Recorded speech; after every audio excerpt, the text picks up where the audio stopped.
Vous perdez un temps fou à essayer de convaincre les gens. Vous argumentez, vous suppliez, vous espérez.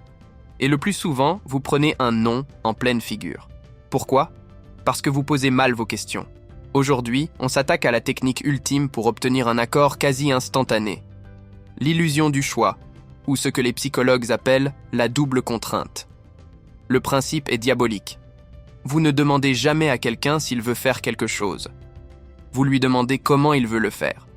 Vous supprimez l'option non de l'équation, mais vous laissez à votre interlocuteur l'illusion totale qu'il a le contrôle.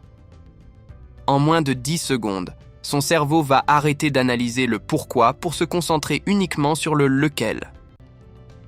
Pourquoi ça marche ? Le cerveau humain est paresseux.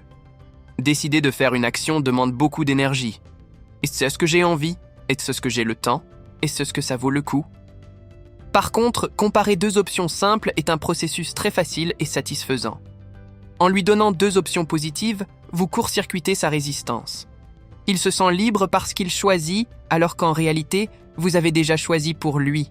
Vous êtes l'architecte, il est juste le touriste qui visite. Situation numéro 1. Organiser un rendez-vous, pro ou perso. L'erreur classique. Est-ce que tu es libre la semaine prochaine pour qu'on se voit ? C'est la pire question du monde. Elle laisse la porte grande ouverte à l'excuse. Ah, je suis super charrette en ce moment, on verra plus tard. L'approche double contrainte. Je veux absolument te voir. Tu préfères mardi en fin de journée ou jeudi matin pour le café ? Voyez la différence ? Vous ne demandez pas si le rendez-vous a lieu. C'est acté. Vous demandez quand. La personne va regarder son agenda et répondre « va pour jeudi ». Elle a dit oui sans même s'en rendre compte. Situation numéro 2. Gérer un enfant ou un adulte têtu. Votre objectif, qu'il range sa chambre. L'approche perdante, range ta chambre maintenant. Réponse, non. Ou une crise de nerfs. C'est un affrontement direct. L'approche double contrainte. Pour ranger ta chambre, tu veux commencer par ramasser les Legos ou par faire ton lit ?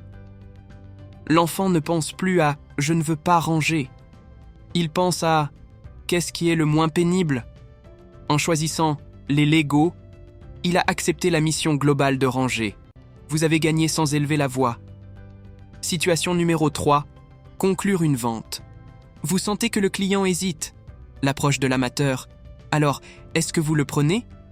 Le client va répondre « je vais réfléchir ». C'est mort. L'approche du tueur. Excellent choix. Pour la livraison, vous préférez être livré vendredi matin au bureau ou samedi chez vous ? En répondant à cette question logistique, le client valide l'achat. Il ne se demande plus s'il achète, il se projette déjà dans la possession du produit. Le oui est implicite. L'anecdote légendaire à ce sujet concerne un vendeur de milkshake dans les années 30. À l'époque, on pouvait ajouter un œuf cru dans le milkshake pour le rendre plus riche et plus cher. La plupart des serveurs demandaient « Voulez-vous un œuf dans votre milkshake ?» La majorité des clients répondaient « Non merci ». Mais un serveur battait tous les records de vente. Sa technique, il tenait un œuf dans chaque main et demandait « Vous voulez un œuf ou 2 œufs dans votre milkshake ?»